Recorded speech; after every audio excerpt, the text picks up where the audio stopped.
Siamo a Ozzano Emilia, Jack Zanazzo, Fabrizio Bovi, per una prova di volo di un velivolo già noto.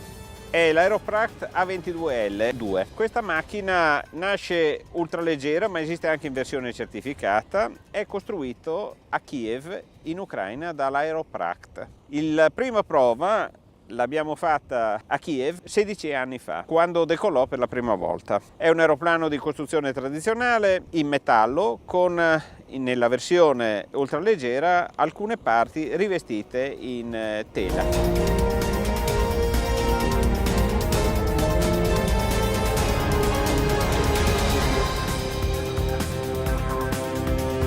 In che cosa consiste una prova in volo? Beh, una prova in volo è un assaggio dell'aeroplano. Non sono prove scientifiche quelle che noi facciamo, ma sono affidate alla grande esperienza di un test pilot, di un pilota sperimentatore come il comandante Jack Zanazzo, che fra le altre cose è stato anche solista delle Frecce Tricolori e capo dei piloti sperimentatori italiani. Ma vediamolo da vicino. Vediamo subito un'elica tripala realizzata appositamente in Ucraina per questo velivolo. Il motore all'interno è un Rotax 912 da 100 cavalli, esiste anche la versione da 80. È fissato con questo montante a un silent block centrale e svitando questo bullone praticamente il motore si ribalta in avanti, consentendo l'accesso a tutti gli organi posteriori. Questo semplifica notevolmente la manutenzione e anche i controlli periodici che vengono fatti. Abbiamo il carrello anteriore con ammortizzatore e il ruotino anteriore collegato con la pedaliera, il carrello per così dire principale con balestra in ergal. Poi vediamo l'ala. L'ala è piegata leggermente in avanti per favorire la posizione del baricentro. La controventatura ha questo montante che è molto comodo per poter spingere l'aeroplano, si spinge sempre dalla radice, ricordarsi questo dettaglio. Poi vediamo qui la copertura in tela nella parte sotto, l'estremità alare predisposta per le luci di navigazione. Qui abbiamo il sistema di flapperoni, vedete anche cos'è la grande superficie di questi flapperoni, hanno un movimento differenziale. Queste sono tutte le cerniere con le frenature, un flatterino che è un piccolo compensatore aerodinamico. Questi sono gli snodi del comando, dell'asta di comando a rigida, e poi si viene verso la coda. La coda, come potete vedere, è di una grande robustezza, una grande solidità.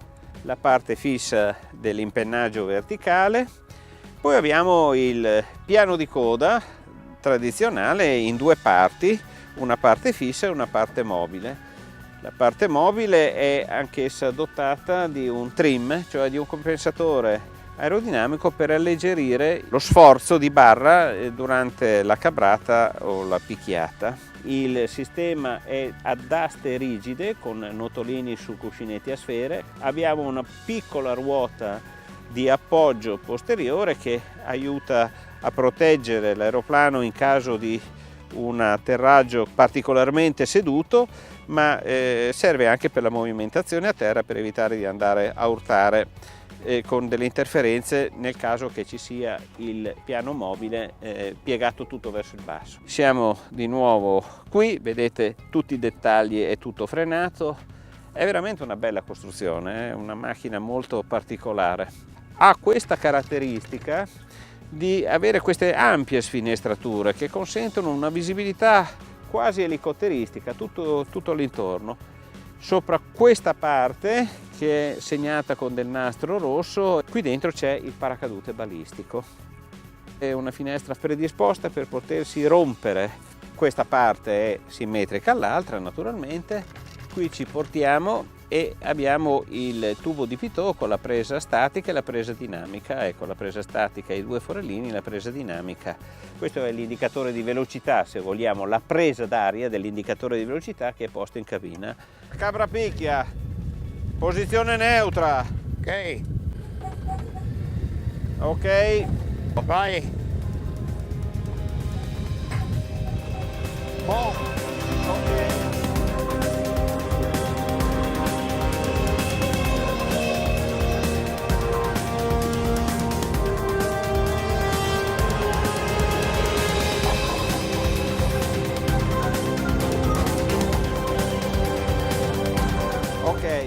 Adesso ci saliamo a bordo e guardiamo come è fatto all'interno. La salita avviene, come si dice in gergo, a reculon, cioè all'indietro, però è molto agevole. Eccoci a bordo. Ecco, vedete, i comandi sono bloccati per evitare che si possano muovere a terra, anche per effetto del vento, ma vengano staccati. Questa è la spina di sicurezza e da questo momento i comandi sono liberi di muoversi in tutte le direzioni. Innanzitutto guardiamo quanto misura a bordo questo aereo. Le porte sono bombate, chiudiamo un attimo. Abbiamo 95 centimetri esatti, e qua a livello però a livello della bombatura ne abbiamo di più, 125, circa 125, quindi questo aeroplano è in grado di contenere 2 persone abbastanza in carne. Apriamo ancora la porta. Un'altra distanza caratteristica, la distanza dalla pedaliera all'anca, e abbiamo esattamente 100 centimetri, quindi è una buona misura. Un'altra misura importante è questa, cioè l'altezza dal piano del sedile fino al cielo della cabina, e sono 100 centimetri. Questo aeroplano non ha i sedili regolabili. Sono a divanetto, per cui uno si può sedere più avanti o più indietro.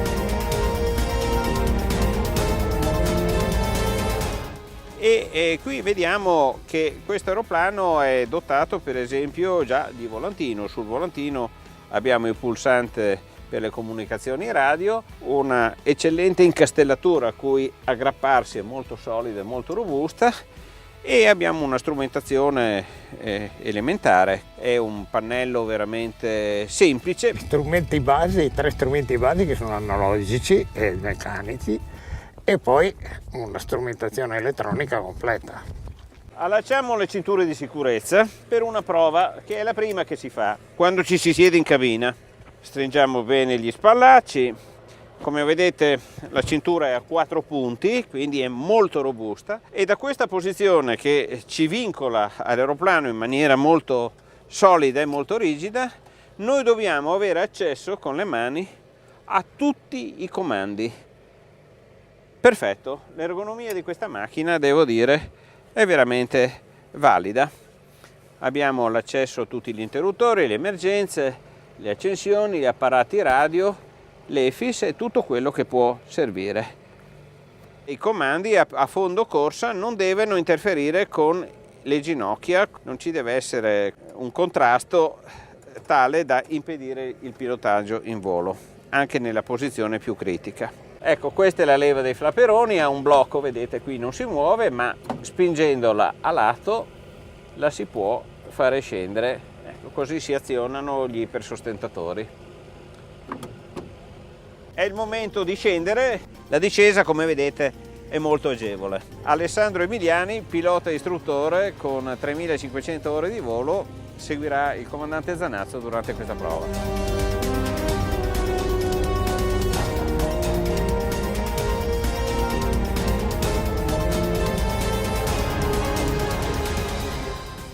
Si incomincia con la messa in moto. Via dall'elica. Un primo test lo si fa durante il rullaggio, si misura la cosiddetta ciclistica, si guarda cioè se in fase di rullaggio l'aeroplano ha un comportamento corretto e non tende a sbandare o finire fuori strada.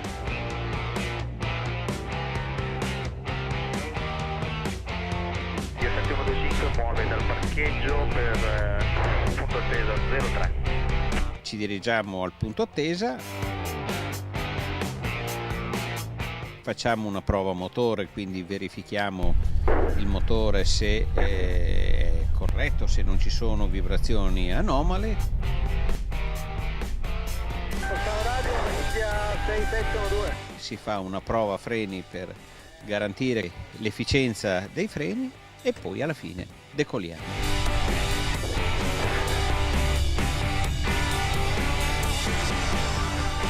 Già durante la corsa di decollo si ha un'idea della stabilità. Misuriamo dal momento del rilascio dei freni al momento in cui l'aeroplano è airborne, cioè stacca le ruote da terra, quanti secondi sono passati. Questo ci dà l'idea di un'efficienza della macchina e anche della trazione che il motore esercita con l'elica. Durante la fase di salita abbiamo un primo assaggio delle stabilità dell'aeroplano, cioè se l'aeroplano risponde ai requisiti dell'aeronavigabilità. Raggiunta la quota di sicurezza si incominciano determinate manovre. Iniziamo con delle prove di rollio per misurare l'imbardata inversa. Cominciamo la prova. Adesso vediamo il rollio. Rollio parte entro i 5 gradi anche lui. Eccolo là. Destra e sinistra non c'è una grande differenza. Vediamo un po' come cavolo fa il motore invece.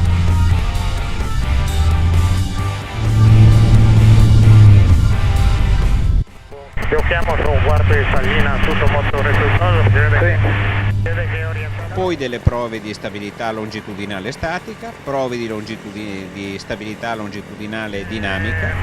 Stabilizza una velocità qualsiasi adesso. Ok, siamo a 140. Di prima, Ok, 58. circa 140, vario a Sì, 0. va bene. Tu adesso portami a 110 per esempio. Esatto. Sì. Adesso andiamo a 160. Sì.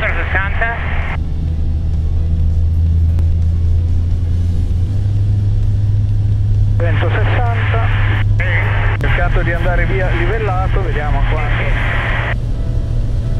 Adesso sono quasi full power. Siamo a 195. Sì. Più anche, sta crescendo, 195. Quasi 200, vario a 0, full power. Siamo a 200. 200.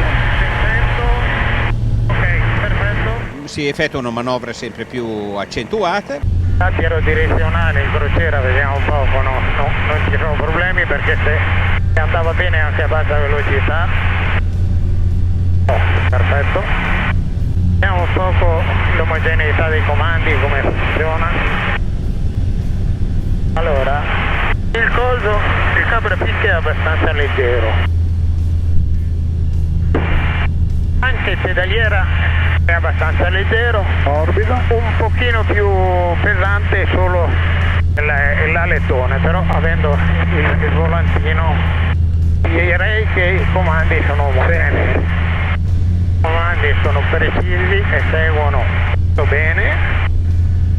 Vediamo un poco adesso. Era fatta inversa, sui 5 gradi poi comincia a seguire. A sinistra e a destra la stessa cosa, per cui sui 5 gradi di derapata inversa non di più. Si fanno prove di stallo, cioè si guarda la minima velocità a cosa corrisponde. Bene, adesso facciamoci noi uno stallo come diciamo. Stiamo un pelo di quota. Ok. Ala pulita, flap decollo full. Facciamo il pulito prima, il salto è quello significativo, Sì. poi in teoria migliora. Sì, certo. Poi ne facciamo giusto uno con un po' di flap per vedere in che La direzione differenza, funziona, ma esatto. una volta che stalla bene, sta pulito, stiamo passando per i 120, 110, 100, gli alettoni rispondono ancora, 80, 70, gli alettoni funzionano. Ok, siamo. ok, siamo Stallo. quasi, spalla a 60, butta giù il muso delicatamente e praticamente al centro.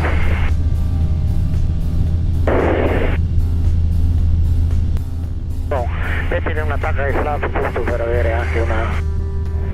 Ok. Questa è una tacca su Una 2. tacca, sì, allora siamo già a 80, 70, 60, 55 giù di lì. ecco 55 stalla. Questo con una tacca, proviamo con 2 per vedere la differenza che c'è. Una cosa è 55, la caduta di muso è ancora più gentile, ecco adesso 45. Adesso tenendolo stallato Rimane stallato. Va bene. Si fanno delle prove di taratura degli strumenti e si viene all'atterraggio.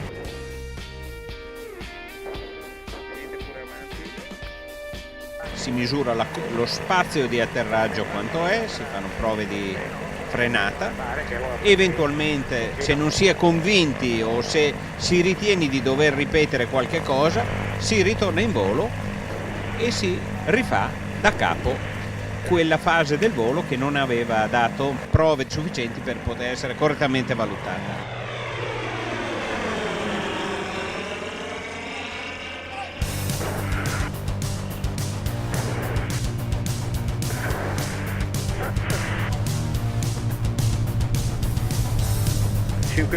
Parte un passaggio a destra della pista.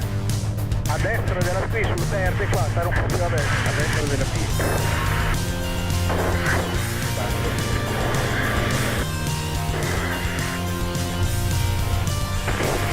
Eccoci qua.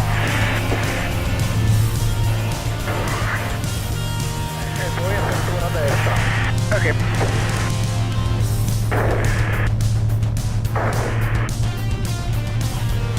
Ozzano, 75.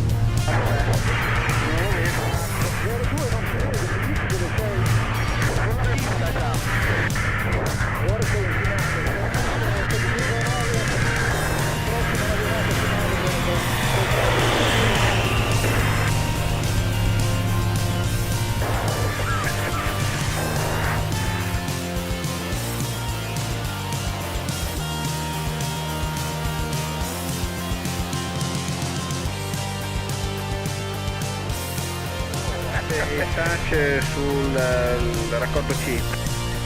Charlie. Affermativo.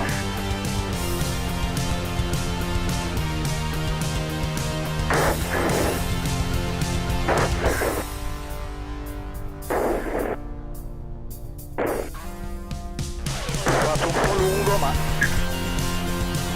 se l'aveva chiesto lui.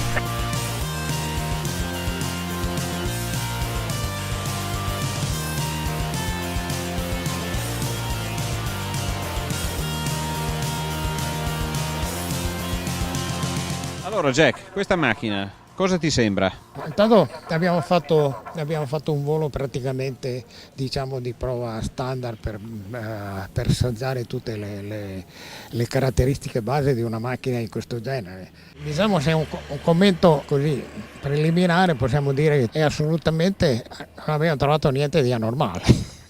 Per entrare un pochino di più nel dettaglio, abbiamo visto che intanto c'ha un'esuberanza di decollo molto buona, perché in 6-7 secondi stacca in meno di un centinaio di metri. È abbastanza eccezionale, visto il tipo di macchina. Di solito questi tipi di macchina, specialmente alle basse velocità, hanno qualche problemino specialmente nelle stabilità laterodirezionali. Questa ha delle ottime stabilità laterodirezionali anche a bassissime velocità, il che depone sicuramente a favore per esempio per la tenuta di vento con atterraggi a vento laterale. I flapperoni a tutta apertura come si comportano? Come effetto di qualità di volo si comportano un po' come dei flap, nel senso che pur, diciamo, dandogli una buona curvatura all'ala e dandogli un assetto picchiato interessante, hanno anche contemporaneamente un notevole effetto frenante, per cui non sembrano nemmeno flapperoni, sembrano dei flap normali. C'è anche un'altra cosa, che hanno il vantaggio che anche tutti abbassati mantengono le maneggevolezze laterali della macchina abbastanza bene. Con i flap alla massima estensione il muso obbedisce, va nella giusta direzione? Ma diciamo che qui abbiamo fatto degli stalli in varie configurazioni. Il comportamento dello stallo, questo ha uno stallo super classico, per cui pulito stalla sui 60 km all'ora, l'abbassamento del muso è molto gentile e non butta giù ali. Con tutti i flapperoni abbassati arriviamo a stallare sui 45 km all'ora. L'avvicinamento alle stalle è interessante perché gli alettoni, visto che sono a tutta apertura, perdono autorità molto tardi, per cui si arriva fino a quasi allo stallo che hai completa autorevolezza degli alettoni, per cui la cosa, diciamo, è tremendamente interessante, specialmente per riuscire a dimostrare diciamo, le macchine, specialmente sulle basse velocità e sullo stallo. In volo livellato abbiamo fatto della stabilità longitudinale, sulle basse velocità è molto buona, ad alte velocità un pochino meno, ma qui abbiamo il volantino invece che la cloche, per cui non è che... comunque sempre una stabilità molto positiva. Abbiamo anche diciamo indagato un po' con l'omogeneità dei comandi, che di solito col volantino è sempre abbastanza al limite, invece già un'ottima anche omogeneità dei comandi, specialmente pedaliera e capra e picchia sono esattamente nella stessa sintonia. Leggermente un pochino più pesante l'alettone, ma col volantino la cosa non dà fastidio. Confort di volo? Il confort di volo è ottimo. In turbolenza le risposte in raffica sono abbastanza precise ma non violente, e di conseguenza è tutto a favore del confort di volo, specialmente in caso di addestramento per l'istruttore, che deve stare a bordo per parecchio tempo, altrimenti si spacca la schiena se ecco. Quindi anche quello è una cosa molto interessante. Io penso che una macchina così, visto come è fatta, che è abbastanza rustica, che è abbastanza semplice come impostazione e di conseguenza è sicuramente poco costosa di utilizzazione, potrebbe essere la macchina ideale di addestramento in un periodo come questo in cui tutti quanti tiriamo un po' indietro sulle spese, ecco. Insomma, una macchina adatta per la scuola e anche per il divertimento, se vogliamo. Certamente, perché anche come prestazioni non è niente male. Facendo le prove di stabilità longitudinale abbiamo fatto degli assaggi alla massima velocità, si stabilizza facilmente intorno ai 200 km all'ora, per cui è già una bella velocità, insomma. Si può fare una crociera sicuramente intorno ai 170, insomma, con queste velocità riusciamo ad andare anche un pochino lontano. Da Ozzano, Jack Zanazzo e Fabrizio Bovi vi salutano e al prossimo flight test.